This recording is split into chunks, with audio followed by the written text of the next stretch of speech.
कमाल की बात है जी, इतनी आवाज नीचे से नहीं, 10,000 आदमी बैठे मन से उससे ज्यादा आवाज है। आप लोगों से निवेदन है, अब जो शख्स आपके बीच में बोलेंगे वो खुद अंतर्राष्ट्रीय पहलवान रहे हैं, हजारों अंतर्राष्ट्रीय पहलवान उन्होंने पैदा किए हैं, तैयार किए हैं, और जब पहलवानों पर आज आई दिन रात उस धरने पर डटे हुए हैं। आदरणीय ढाका साहब से मैं निवेदन करूंगा, अंतर्राष्ट्रीय कोच साहब से, कि आप आए और अपने दो सबक वहां पर क्या हुआ, आगे की क्या रणनीति है आपके बीच में रखे। आदरणीय रणबीर जी ढाका, जोरदार तालियां इनके लिए। मालिक तेरी रजा रहे, तू ही तू रहे, बाकी फिर मैं रहूं ना मेरी आरज़ू रहे। जब तक तन में जान है बस तू ही तू रहे।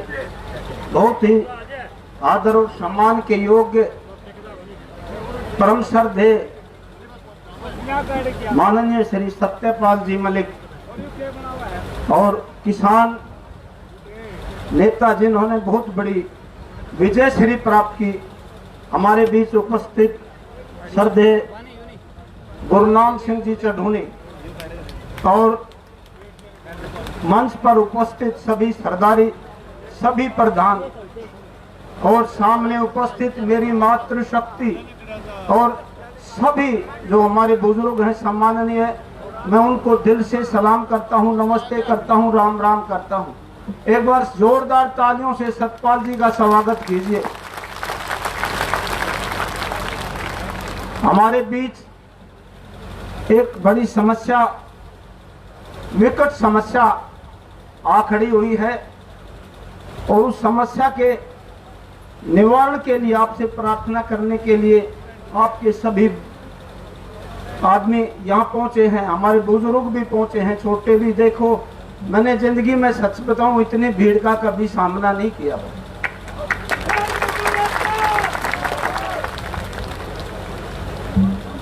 हम ये सोचते थे, सच बता रहा हूं, मैं दिल से कह रहा हूं, मैं किसी की लाग लपेट से बात नहीं कह रहा।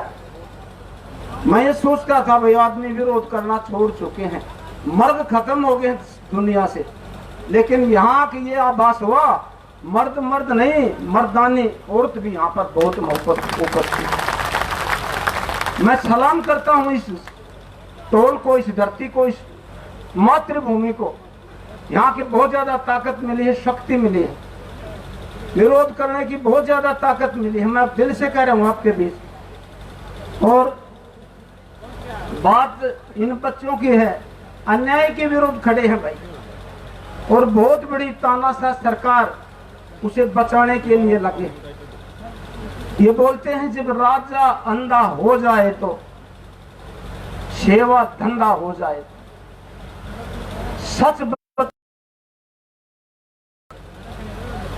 सच बतलाने वाला खंभा बिल्कुल अंधा हो जाए तो आदमी क्या करे। इन्हें विरोध करना पड़ा, इनका बहुत था। और आज मंच के माध्यम हैं, खेल रत्न से सम्मानित हैं, लेकिन देश का शासक, देश का हुक्मरान आंखें बंद करे बैठा है। ये बहुत बड़ी शर्म की बात है। और वो कौम फना को बचाने के लिए जिन्होंने संघर्ष किया, वह पूरी टीम आपके सामने है। और जब देश के नौजवान 40-40 जवानों की शहादत, जब इस देश में एक बदमाश की मौत खाने लगे तो देश के हालात अच्छे नहीं हैं लोगों। अतीक अहमद की एक मौत हमारे 40 जवानों की शहादत को खा गई।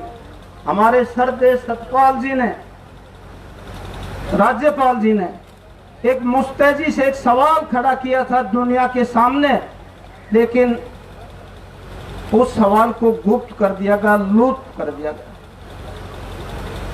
और जब बेटियों की बात आती है अस्मिता की, तो हमारा जो मुख्य चैनल है, जो गोदी मीडिया है, वो पाकिस्तान पहुंचा चला जाता है और बोलता है कि वो क्रिकेट के जो खिलाड़ी थे, प्रधानमंत्री थे, उसको अरेस्ट कर लिया गया। सिर्फ 24 घंटे नहीं 48 घंटे ये खबर चल रही, इनकी नहीं दिखाई गई। सच बोलना देशद्रोही हो गया, देश का हुक्मरान तू कितना निर्मोही हो गया। सच बोलना देशद्रोही हो गया, देश का हुक्मरान तू कितना निर्मोही हो गया। खेल के रतन पगडंडियों पर सो रहे हैं और अपनी अस्मिता को बचाने के लिए जंतर मंतर पर रो रहे हैं। लोगों जंतर मंतर पर रो रहे हैं। आप लोगों ने ऐसी इनको बचाना है, एक अन्याय के विरुद्ध लड़ना है। और मैं बताऊं, जो बात सत्यपाल जी ने कही है ना, उसको मरने ना दियो लोगों, नहीं तो हमारी कौम मर जाएगी। आपका बहुत बहुत धन्यवाद सर। क्यों ज्यादा वक्ता मैं नहीं हूं, हम तो कुश्ती करी है, करवाई है। मैं इतनी बड़ी सभा में कभी नहीं बोला। जो कोई अब सब कोई ऐसी बात महसूस हुई हो तो मैं क्षमा चाहता हूं, माफी चाहता हूं। बहुत बहुत धन्यवाद आप सभी का। धन्यवाद डाका साहब, आपने विस्तार पूर्वक संदेश दिया, अपनी वाणी से बताया लोगों को, आपका बहुत बहुत धन्यवाद। अब दलित समाज की बेटी, दलित समाज की एक नेता कांता अलाड़िया जी, कांता जी अलाड़िया अपनी बात रखे, अपना संदेश दे। 1 मिनट के लिए मैं प्रार्थना करूंगा। इस बेटी ने निरंतर ही पहलवानों के पक्ष में जंतर मंतर पर जाकर के आवाज को बुलंद किया, अपने समाज को संदेश दिया, अपने समाज को एकत्रित किया। कांता जी आलड़िया।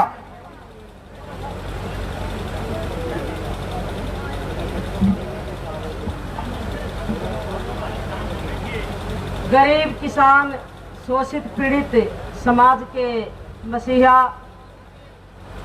बाबा साहब डॉक्टर BR अम्बेडकर जी, दीन बंधु सर छोटू राम जी के चरणों में नमन करते हुए मंच पर विराजमान महामहिम, पूर्व महामहिम माननीय श्री सत्यपाल मलिक जी, भारतीय किसान यूनियन के राष्ट्रीय अध्यक्ष मेरे बड़े भाई श्री गुरुनाम सिंह चढ़ूनी जी, और मंच को सुशोभित कर रहे सभी किसान नेता, खापों के प्रधान, सभी नौजवान नेता, मेरे सामने पंडाल में हजारों की संख्या में सम्मानित बुजुर्गों, नौजवान शक्ति, माताएं, बहनें, पत्रकार बंधुओं, समय की मर्यादा है, समय बहुत हो चुका है, गर्मी है, मैं समझती हूँ। मैं ज्यादा समय आपका नहीं लूंगी। मैं इस मंच के माध्यम से बहन विनेश फोगाट और भाई बजरंग पुनिया जी जो मंच पर विराजमान हैं, आपको बधाई देना चाहूंगी कि आपने जो सदियों से हमारा शोषण होता था, और एक बहुत कड़वी बात है, हमारे ही परिवार के लोग उस शोषण को दबाने की बात करते थे कि अगर आप मुंह खोलोगे तो हमारी इज्जत चली जाएगी, लेकिन आपने सारी मर्यादाओं को तोड़कर और जो हमारा शोषण किया उसके खिलाफ आपने आवाज बुलंद की है। तो मैं आपका बहुत बहुत धन्यवाद करती हूँ। और मेरा विश्वास है कि आपके इस आंदोलन के बाद किसी भी क्षेत्र में, चाहे वो राजनीतिक क्षेत्र हो, चाहे वो शिक्षा का क्षेत्र हो, चाहे वो खेल का क्षेत्र हो, किसी भी क्षेत्र में हमारी बहन बेटियों का शोषण नहीं होगा, क्योंकि आपने ऐसी लाइन खींच दी है। जो पहलवान होते हैं वो किसी जाति और धर्म के नहीं होते। पहलवान जो हैं वो हमारे भारत देश का गौरव, सम्मान और स्वाभिमान है, और हमारे सम्मान और स्वाभिमान से जो खिलवाड़ करेगा उसका अंत जो है वो बहुत बुरा होगा।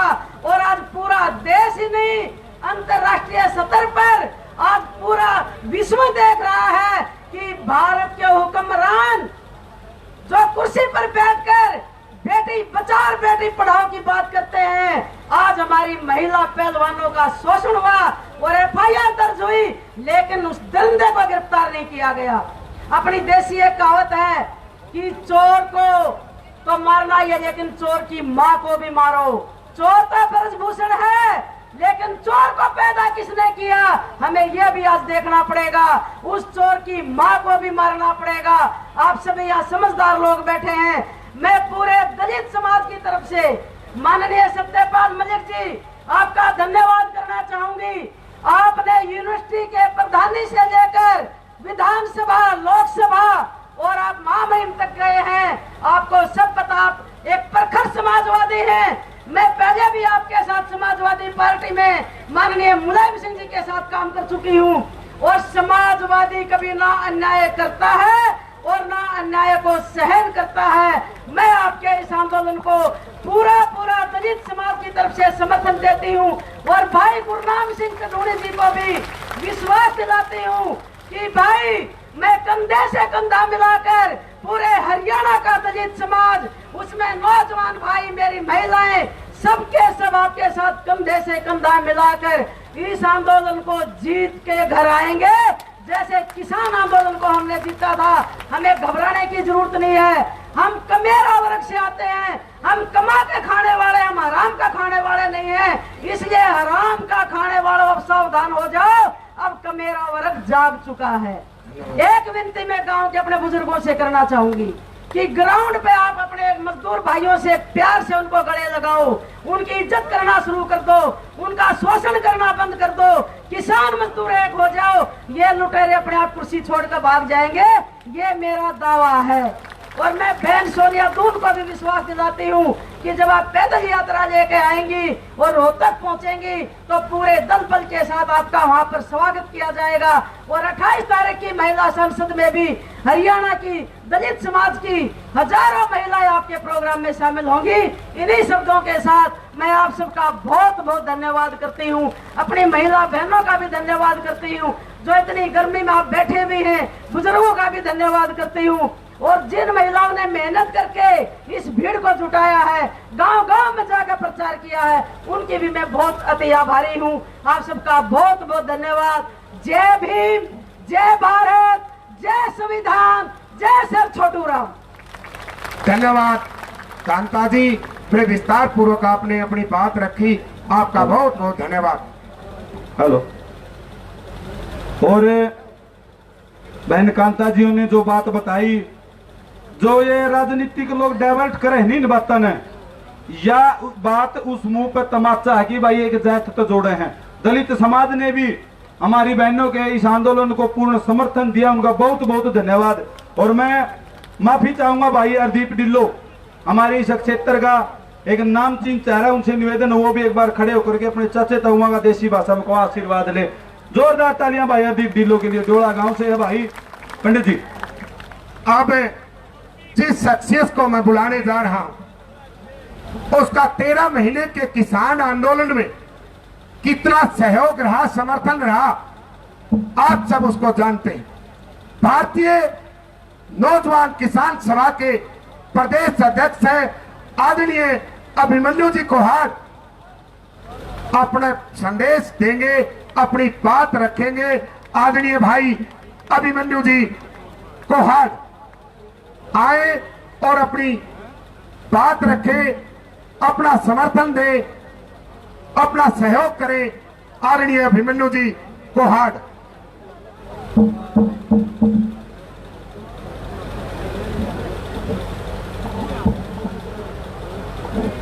मंच पे बैठे मान सम्मान के योग्य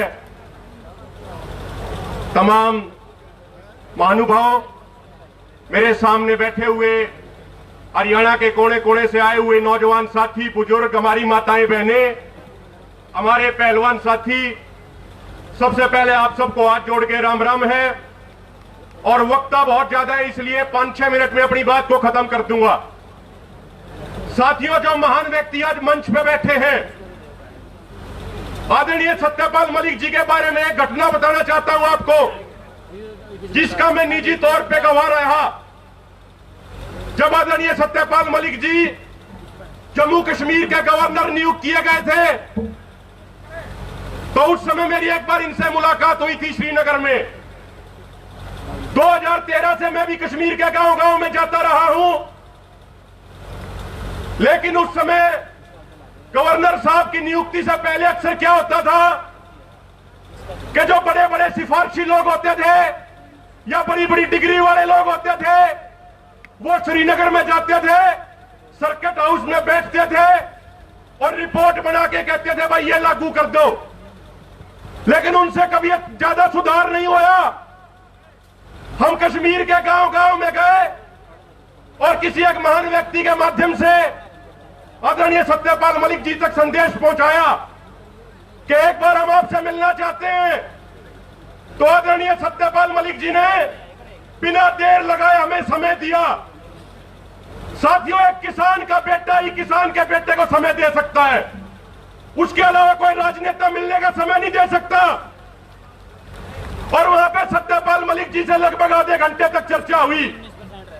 और जब श्रीनगर में जाते हैं तो डल झील से लगभग 2 किलोमीटर अंदर गवर्नर हाउस शुरू होता है सिक्योरिटी वजह से।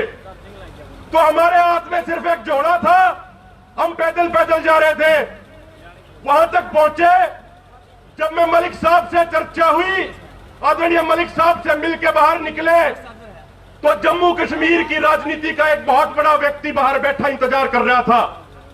लेकिन साथियों, समझने की बात यह है कि जब मलिक साहब से किसानों के मुद्दे पे हम बात कर रहे थे, नौजवानों के मुद्दे पे बात कर रहे थे, उस समय बेशक बाहर एक बड़ा राजनेता बैठा हो, लेकिन मलिक साहब ने मुझे यह बिल्कुल नहीं कहा कि भाई आप जल्दी कर लीजिए, बाहर कोई राजनेता बैठा है। इन्होंने कहा कि अच्छे तरीके से बात करेंगे, बढ़िया तरीके से बात करेंगे। और आपको एक बात बताना चाहता हूं कि मलिक साहब के गवर्नर बनने से पहले कश्मीर के किसान को जब केसीसी का कार्ड बनवाना होता था तो उसकी जमीन के कागज भी लिए जाते थे और 2 सरकारी कर्मचारी गारंटर के तौर पे भी लिए जाते थे। बल्कि भारत के दूसरी तरफ अन्य राज्यों में सिर्फ जमीन के कागज देते ही केसीसी बन जाता था। मलिक साहब के गवर्नर होते हुए कश्मीर में वो कानून बदला गया और आज कश्मीर में सिर्फ जमीन के कागज देने पे ही किसान का केसीसी बन जाता है, उसको 2 सरकारी कर्मचारी गारंटर देने की कोई जरूरत नहीं है। मलिक साहब ने कहा कि जब देश एक है तो कानून एक होगा, देश के किसान एक है तो किसानों के लिए पूरे देश में कानून एक होगा। साथियों, भाई बजरंग पुनिया बैठे हैं, जब ये ओलंपिक में मेडल जीत के लाए तो पहलवानों के सम्मान में एक कार्यक्रम रखा। बहुत सारे खिलाड़ी इस बात से डर रहे थे कि किसान आंदोलन वाले प्रोग्राम कर रहे हैं, कभी सरकार नाराज न हो जावे। बजरंग भाई से मिले और हमने हाथ जोड़ के निवेदन कहा कि बजरंग भाई आपको आना है, तो इन्होंने तुरंत कहा कि किसान का बेटा हूं, 100% आऊंगा, किसानों के बीच में जरूर आऊंगा। एक अंतिम बात यह कहना चाहता हूं साथियों, चौधरी चरण सिंह एक बात कहते थे कि किसान समाज पौने 5 साल तो किसान बन के आंदोलन लड़ता है, लेकिन चुनाव के वक्त 2.5 महीने यह भूल जाता है कि मैं किसान हूं और मेरे किसानी के मुद्दे क्या है। यह धर्म के नाम पे बट जाता है, जाति के नाम पे बट जाता है। तो आपसे एक हाथ जोड़ के निवेदन है साथियों, चौधरी चरण सिंह की इस बात से सीख लो और 2024 में वोट डालते समय इस बात का ध्यान रखना कि सत्ता में जो आज लोग बैठे हैं ये वो लोग हैं जिनके कारण हमारे 750 किसान शहीद हो गए। वो किसान भी किसी के बेटे थे, किसी के बाप थे, किसी की मां थी, किसी के भाई थे, किसी के बहन थे। हमारी और आपकी अगली पीढ़ी के लिए कुर्बानी दे के गए। 2024 में वोट डालते समय ये याद रखना कि जिन पहलवानों ने देश का मान सम्मान बढ़ाया, उन पहलवानों को सत्ता में बैठे तानाशाहों ने महीनों तक सड़क पे बैठने को मजबूर कर दिया। इस बात को याद रखना कि 2019 में जब हमारे 40 जवान शहीद हो गए तो सत्ता में बैठे हुए लोगों ने शहीद जवानों की नाम पे वोट मांगे और सत्ता में आए। और एक अंतिम बात साथियों, यह याद रखना कि जो बात मलिक साहब ने कही है उसी बात को कई पत्रकारों ने भी कहा है कि अगर सरकार समय रहते कदम उठाती तो पुलवामा आतंकी हमले को रोका जा सकता था। 2 जनवरी से लेके 13 फरवरी तक एक पत्रकार ने लिखा था हिंदू में कि 11 इंटेलिजेंस इनपुट थे कि आतंकवादी आतंकी हमला अंजाम देना चाहते हैं, लेकिन सरकार के कुछ लोगों ने समय पे गौर नहीं किया। तो मेरे भाइयों, अपनी वाणी को यही विराम देते हुए एक आखिरी में यह बात कहना चाहता हूं भाजपा वालों एक बात सुन लो, हमारा समाज और सब कुछ बर्दाश्त कर लेगा। कोई हमारा गाड़ी घर छीन ले हम बर्दाश्त कर लेंगे, कोई हमारी प्रॉपर्टी छीन ले हम बर्दाश्त कर लेंगे, लेकिन यदि कोई हमारी मां बहन बेटियों की इज्जत के साथ खिलवाड़ करेगा तो वो बात कतई बर्दाश्त नहीं करी जाएगी, चाहे उसके लिए कोई भी कुर्बानी देनी पड़े। बहुत बहुत धन्यवाद, पूरी खटखट टोल कमेटी का बहुत बहुत धन्यवाद जो हमें समय दिया। धन्यवाद कोहार साहब, आपने विस्तार पूर्वक बात बताई। अब मैं उस बेटी को, उस बहू को, कंडेला खाप की दबंग बहू के नाम से मशहूर, और जिसने दिन रात एक कर करके गांव गांव मोहल्ले मोहल्ले में खिलाड़ियों के पक्ष में अलग जगाई, आदरणीय बेटी बहू पूनम कंडेला जी, वो अपनी बात रखें। पूनम जी कंडेला। आदरणीय मेरे किसान नेता, मेरे छोटे बड़े ताऊ और मेरी माता शक्ति, आज माता तो हमने देखकर जमा दिल खुश हो गया, क्योंकि वह आंदोलन की वह आग दोबारा तो उठ गई, सिर्फ मारी बहन और मारी भाइया खातर, क्योंकि सारे ना पे ना पूछने देंगे। और मैं सरकार से एक बात और कहूँ, वह तो टोल है, वह सड़क है, वह बॉर्डर है, हम दोबारा फिर तैयार है। अगर हमारी वो ब्रजभूषण गिरफ्तार नहीं करा, हम फिर टोल जाम कर देंगे, वह दोबारा, क्योंकि आज हमारा आग पहले हमारी नस्ल की थी, आज हमारी फसल दोबारा तो वह फसल है, क्योंकि किसान की फसल आपे जो उगा वहां तो अपना बालक की डाल पड़ा, और हमारे नस्ल जो हमारे बालक जो हमारे खिलाड़ी और के कोई ब्रजभूषण 15 रुपया का है, ये गोल्ड मेडल 15 रुपया का तेरे खातर है। हमने बेरा जब अपना पेट काट का बालक न खिलाड़ी बना, वहां 15 साल 20 साल लग जाए खिलाड़ी बनाने खातर, और आज वो हमारा आन बान शानवाज हमारी सड़कों पे बैठी है। मैं मेरी माता शक्ति से कहूँ, क्योंकि मैंने बेरा अपने गत्ता बाहर निकल दो के किसान अपने 28 तारीख ने संसद कुछ करना है। मैं तो चाहूँ पूरा हरियाणा की जितनी मेरी माता शक्ति बैठी है सारी संसद चलागे दिल्ली, उधर अपने राष्ट्रपति और प्रधानमंत्री संसद का उद्घाटन करेगा। मैं चाहूँ क्या उद्घाटन अपनी हरियाणा की माता शक्ति 80 साल की बुढ़ी ये करेगी, और अपनी बड़ बेटिया ने इंसाफ पे दुआ मांगे। धन्यवाद। धन्यवाद पूनम जी कंडेला, विस्तार पूर्वक आपने थोड़े ही शब्दों में बहुत बढ़िया बात कही। अब इसी कड़ी में एक और दबंग हमारी बेटी, हमारी बहू आ गई है, अनीता जी सुदकर, जो निरंतर 13 महीने के किसान आंदोलन के बाद से एक दिन भी घर पे नहीं रही, निरंतर गली में मोहल्ले में हर जगह किसान की, मजदूर की, पहलवानों की इज्जत की अलग जगाती रही। आदरणीय अनीता जी सुदकर। सारे काके तवा ते मेरी हाथ जोड़ के राम राम, और मेरी माता शक्ति ते भी हाथ जोड़ के राम राम। मैं तो नो कहूँ काके तवा ते, जो हमारी बहन है विनेश फोगाट हमारे बीच में आई है, जितने आज उन्हें बैठे हो इस बेटी का साथ दे दो, बोर्ड के किसी बेटी का शोषण नहीं होगा। जितने भी भाई हमारे युवा भाई अपनी बाणा के पाछे खड़े हो, जो अपनी बाणा की इज्जत करने सीख जो। इन दरिंदिया ने, इन बीजेपी के बलात्कारी मंत्रियों ने भाई पकड़ पकड़ के आपे भी तरगेड़ांगे, इस सरकार का बस की बात को नहीं, ना प्रशासन का बस की बात है। और मैं तेन कहूँ विनेश बाबे भाई बजरंग भाई ऐलान करते आर पार की लड़न खातर भाई हमें तो के लड़ांगे, हमें इधर इंडिया भाई घसीट के मारेंगे, बख्शाएंगे। आज भाई स्टेज में एक फैसला लेके बिक जो, जिसने मेहनत करी है मेरे भाई, यू दुख की घड़ी है, और हमारे पास सवाल उठे हैं कि इनका सामान, इनका किस विजेता के मेडल जीत करे मारे खातर, तो आज भी हमारी बेटी विनेश फोगाट इस खटखट टोल पे मेडल जीत के पहुंच गए, मेडल जीत के आज भी हमारी नजरों में इतना मान सम्मान है। और रहेगा ईश्वर की बेटी, अरे एक घर में पैदा हो जाएगी तो इस दुनिया में तो ये दरिंदे खत्म हो जाएंगे। और मैं तो फिर कहूँ भाई बजरंग, और मेरी बहन विनेश फोगाट है, फैसला आर पार का लियो, फैसला आर पार का लेके जाइयो। इस दरिंदी सरकार ने मुंडा मुंह मार दियो। बजरंग भाई इस ब्रजभूषण की मारा भाई इस गद्दन काटने भी खतर भी तैयार है, और इसका साथ दियो मेरे का कहता हो। हमारी बेटियों को इंसाफ दिलाओ, हमारी बेटियों को इंसाफ दिलाओ, इंसाफ दिलाओ, इंसाफ दिलाओ। बजरंग भाई जिंदाबाद, जिंदाबाद, जिंदाबाद। ब्रजभूषण को फांसी दो, फांसी दो, फांसी दो। अब मैं नहीं चाहती गिरफ्तारी हो उस दरिंदे की, मैं तो न्यू कहूँ सीधा चुरा बड़ा जंतर मंतर पर लेके फांसी तोड़ दे, कोई गलती हो तो माफ कर दियो। धन्यवाद।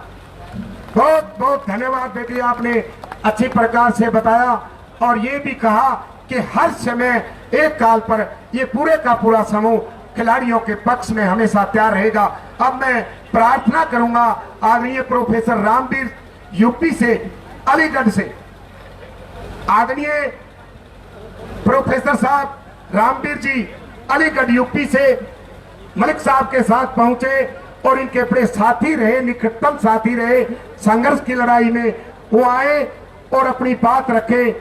आदरणीय रामवीर जी अलीगढ़ यूपी, और इनके तुरंत बाद अजय पहलवान मिर्जपुर जी, वो भी तैयार रहे। प्रोफेसर रामवीर जी अलीगढ़। कोई मस्त है पायलों की झनक में, कोई आधी रोटी को है सर पटकता, जरा जोश आने दो दीवानगी में, हम इन पायलों की झलक छीन लेंगे।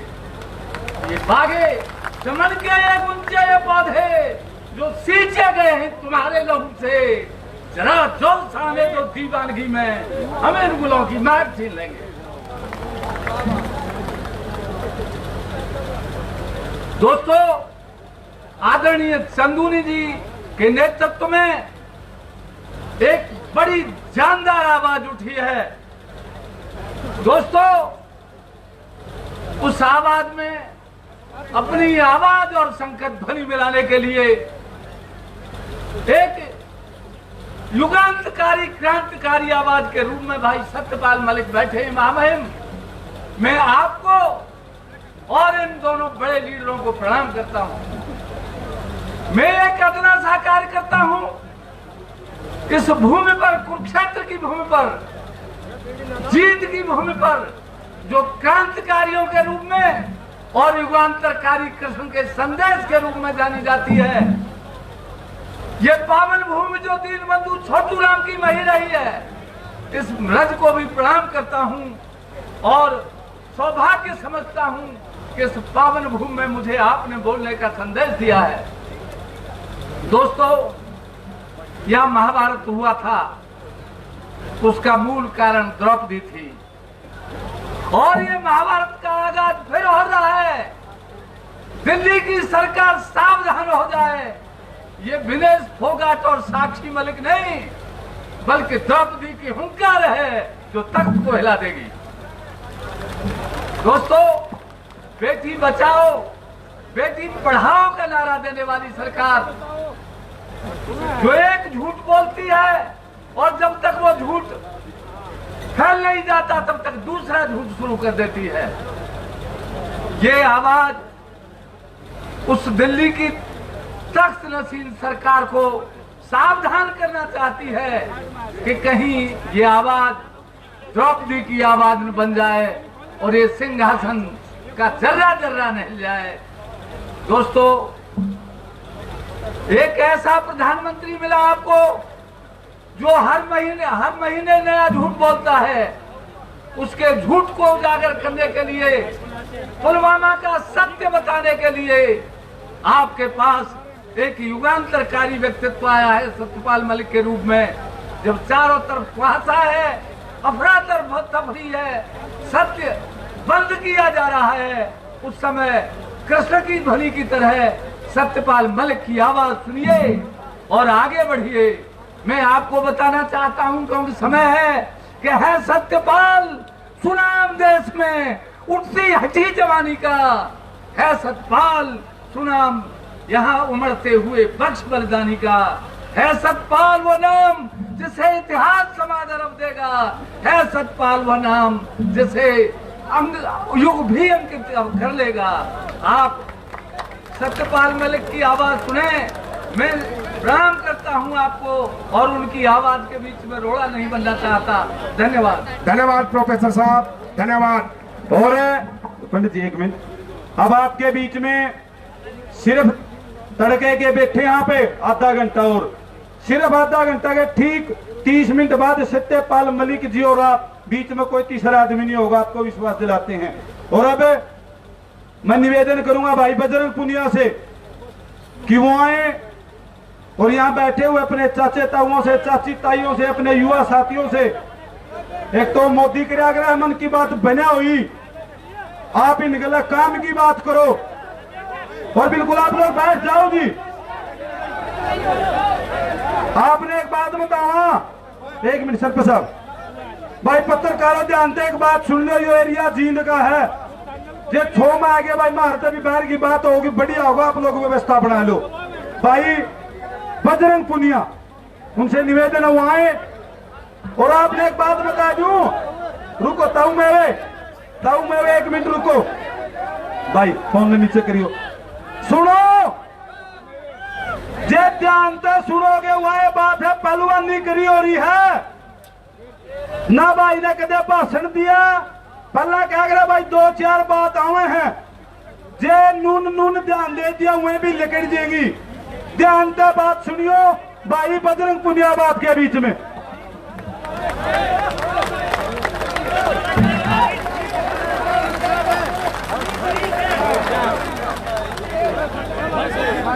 जितने भी हमारे बड़े बुजुर्ग आए हैं सभी को मेरा नमस्कार, और मातृशक्ति जितनी भी है सभी को नमस्कार। जितना आशीर्वाद यहाँ के मिल रहा है, जितना आप लोगों का साथ हमें मिल रहा है, ये विनेश की या साक्षी की लड़ाई नहीं है, ये हमारी पूरे भारत देश की बेटियों की लड़ाई है। और ये लड़ाई हमें जीतनी है, ये मुझे यहाँ के पता लगा, ये लड़ाई हम जरूर जीतेंगे। और बहुत सारे जो सरकार के जो लोग हैं वो बोल रहे हैं कि भाई फैसला कर रहे हैं, ऐसा कुछ भी नहीं है। जब तक हमारी बेटियों को न्याय नहीं मिल जाएगा ये लड़ाई जारी रहेगी। और आप लोगों के पास हम इसलिए आए कि आप लोग जैसे आप साथ दे रहे ना, ऐसे ही साथ देते रहे हमारा। 28 तारीख को नई संसद भवन के सामने महापंचायत है, मातृशक्ति उसका नेतृत्व कर रही है। हमें जितनी ज्यादा संख्या में 28 तारीख को दिल्ली पहुंचना है, तो आप सबसे निवेदन है कि जितनी युवा शक्ति और मातृशक्ति दिल्ली पहुंच सकती है उतनी पहुंचे। और भाई ने जैसे पहले बताया था कि हम बोलने वाले नहीं है, आज तक मेहनत करी थी, पर अब बात हमारी बाण बेटे की इज्जत की आ रही है, इस मारे खड़े हैं। तो आप सबका हाथ जोड़कर निवेदन है कि बाण बेटिया की इज्जत न बचा लो, क्योंकि जो ब्रजभूषण का है ना, बोला मैं कुछ नहीं, मेरा कोई कुछ नहीं कर सकता, उन्हें बेरा को ना कि हमारे लोगों में कितनी ताकत है, हम सर झुका सके तो सर काट भी सके हैं। तो आप सबका निवेदन है, आप सब साथ दो। धन्यवाद जी। और एक रिक्वेस्ट और है, जितने भी गांव से लोग आए हैं, अपने गांव के सामने ना बैनर जरूर लगाए बेटियों के न्याय की मांग के लिए। हर गांव के बाहर जहाँ पे गांव की एंट्री होती है ना, वहाँ पे बैनर जरूर लगाए, आपसे निवेदन है ये। धन्यवाद पुनिया साहब, आपने ये संदेश दिया और हर घर में उसके दरवाजे के आप आगे न्याय के लिए बैनर अवश्य लगाएं, ये आपने संदेश दिया। अब हमारी बेटी बहन सुमन जी हुड्डा, जो निरंतर खिलाड़ियों के पक्ष में 1 महीने से भी ज्यादा समय से गांव जाकर के कार्य कर रही है, सुमन हुड्डा जी। और वक्ताओं से मेरा निवेदन है कि आप कम से कम समय लें, क्योंकि ये 9 बजे से ये लोग बैठे हैं, बिल्कुल भी हिले नहीं है। कम से कम समय में अपना संदेश दे आदरणीय बेटी सुमन हुड्डा जी। धन्यवाद। सम्मानित मंच, मान और सम्मान के योग्य सामने बैठे हमारे बुजुर्ग चाचा ताऊ, बहन, भाई और हमारी चाची ताइयां, सबको हाथ जोड़कर राम राम। मान और सम्मान की लड़ाई है। पहले लड़ाई रोटी की थी, अब लड़ाई बेटी की है। पहले लड़ाई फसल की थी, अब लड़ाई नस्ल की है। हम शायद फसल में कहीं ना कहीं कुछ समझौता कर लेते, पर ये जो नस्ल की लड़ाई है, जो ये बेटियों की इज्जत की लड़ाई है, इसमें हम 1% भी कहीं भी समझौता करने के लिए तैयार नहीं है। और ये चीज आप लोगों ने आज यहाँ पे सहयोग और बच्चियों का समर्थन देकर ये चीज साबित कर दी है। तो क्या आप सब तैयार हो बच्चियों का साथ देने के लिए? आप इतनी बड़ी संख्या में यहाँ पे आए, आपने बच्चियों का हौसला बढ़ाया, और हमारे माननीय गवर्नर साहब जिन्होंने जब भी पुलवामा पे बोला, उनकी जुबान को बंद करने की कोशिश की गई, उनको दबाने की कोशिश की गई, तो ये सरकार भूल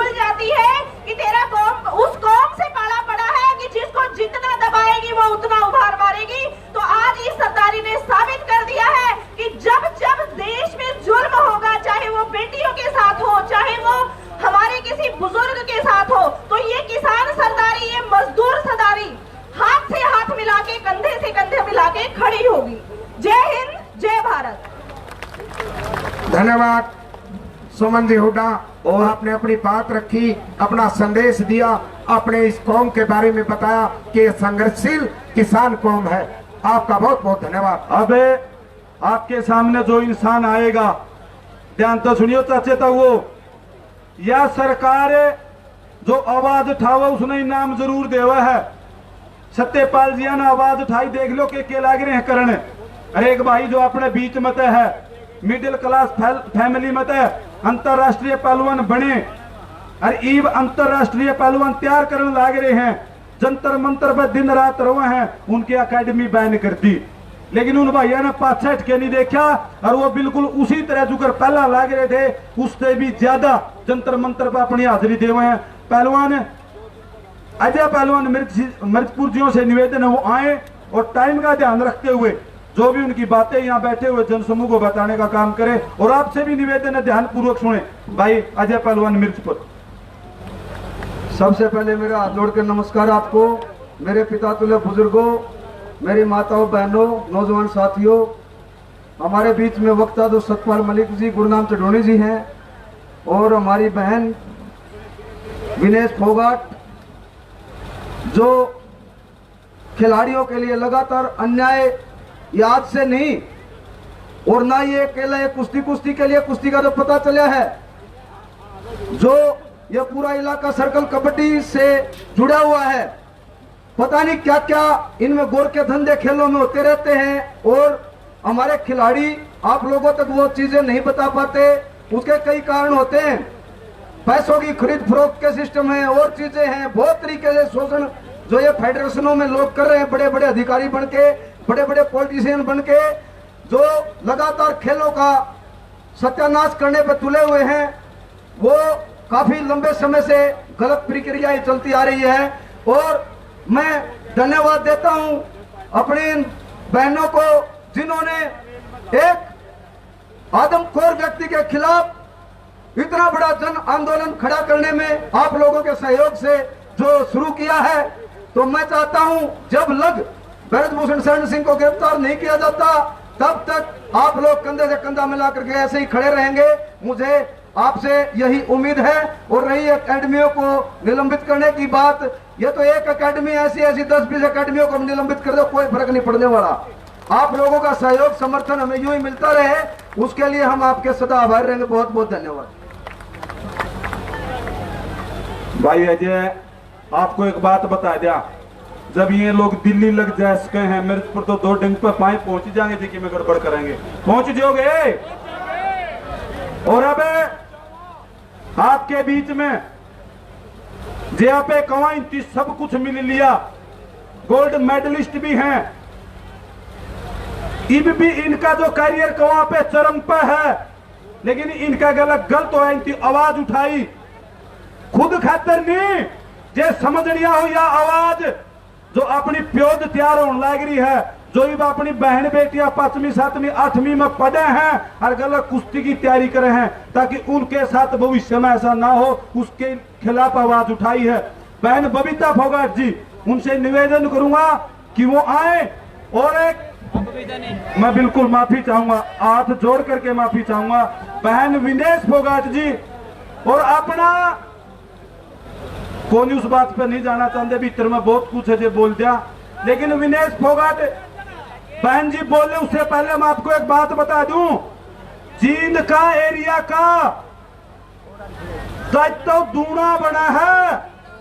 जब ये अपनी बहन बेटी बहू जंतर मंतर पर भूखी बैठा है और रात ने पुलिस वाले सरकार का इशारा पर निकला बर्बरता दिखावा, क्योंकि या अपने बहन हमारी बहन बेटी बहू विनेश फोगाट गांव बख्ता खेड़ा जो जींद में पड़ा है, वहां की बहू है, देसी भाषा में बताऊंगा। इस कारण अपना दायित्व उससे ज्यादा बना है।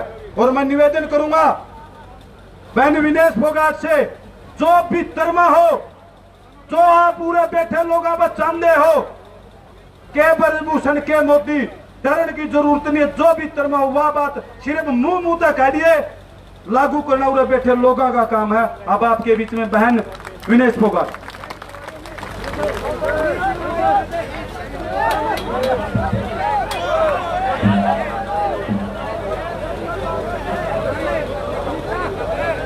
Hello hello.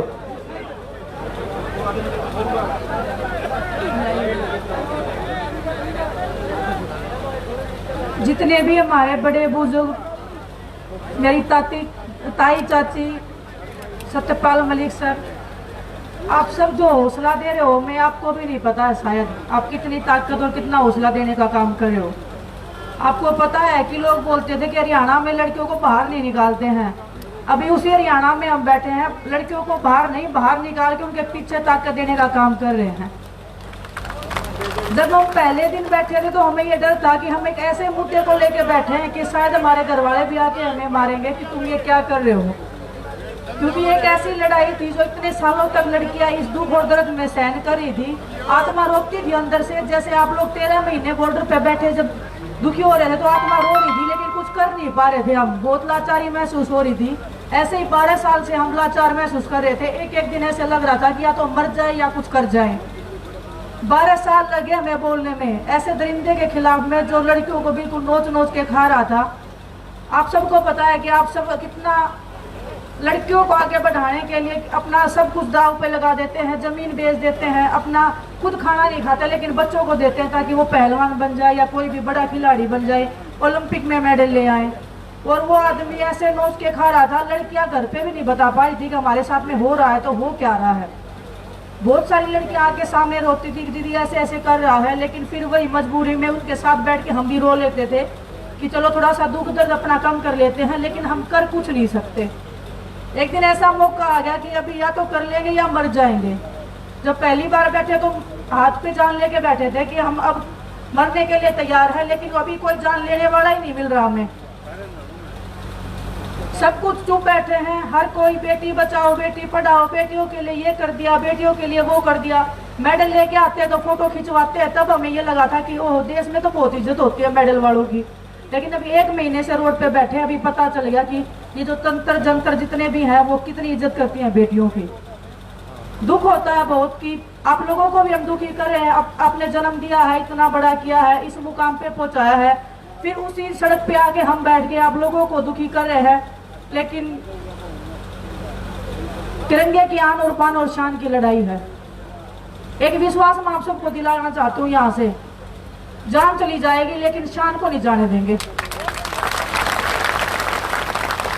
आप लोग जो पीछे खड़े हो ना, बस अभी ये पता कि अगर हमें कुछ हो गया तो आप इस लड़ाई को हारने नहीं दोगे।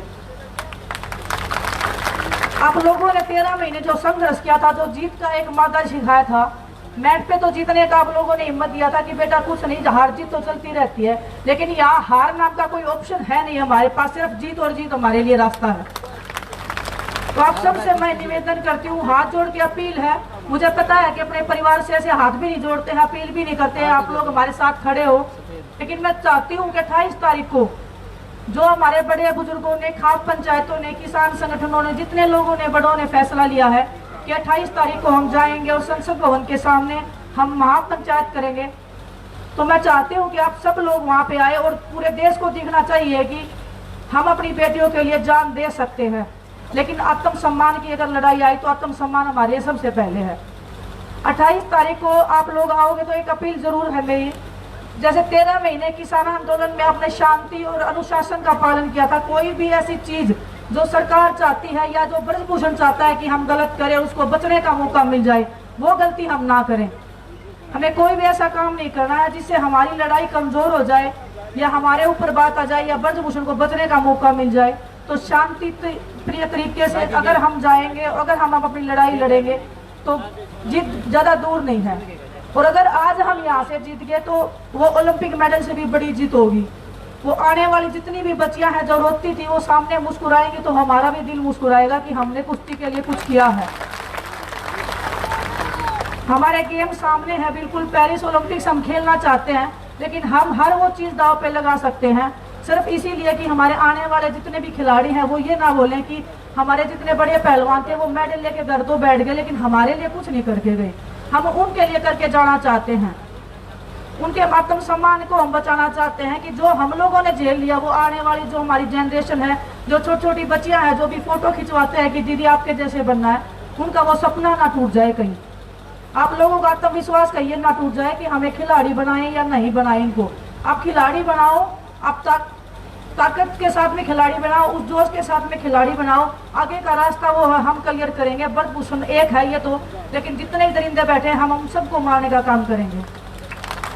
ये सिर्फ कुश्ती में नहीं है, ये हर एक उस फील्ड में है। हर एक स्पोर्ट्स पर्सन बताता है लेकिन कभी बोल नहीं पाता है, क्योंकि पता है कि सामने पावर बहुत बड़ी है, कुछ बिगाड़ नहीं पाएंगे। आज भी खिलाड़ी डर रहे हैं कि हम उनका कुछ बिगाड़ नहीं सकते, लेकिन मैं आप सबके माध्यम से उनको बताना चाहती हूँ, सब लोग देख भी रहे होंगे, पूरा देश आपके साथ खड़ा है। एक आवाज़ देने की आपको बस एक जरूरत है। अगर आप खुद में विश्वास बनाओगे तो आप जैसे लोग हजारों खड़े हैं जो हमारी ताकत बनने का काम कर रहे हैं, और आपने जो जब हम मेडल लेके आते हैं तब वो हौसला बढ़ाते हो। मुझे ऐसा लगता है कि उससे भी ज़्यादा आप हौसला आज दे रहे हो, उससे भी ज़्यादा आप लोग ताकत में यहाँ आए हो।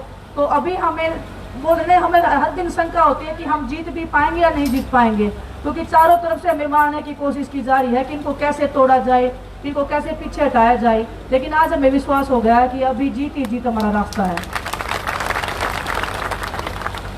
मैं आप सबकी बहुत तहे दिल से गुजारी रहूंगी कि मैं चाहती हूँ कि मैं ये लड़ाई जीतने के बाद भी हम मेडल जीत के लेके आए, और जो लोग वो ब्रजभूषण बोल रहा ना ये खत्म हो गए, उनको भी दिखाना चाहते हैं कि हम खत्म नहीं हुए हैं। आत्मसम्मान की लड़ाई के बाद में मैदान पे भी लड़ाई हम लड़ सकते हैं।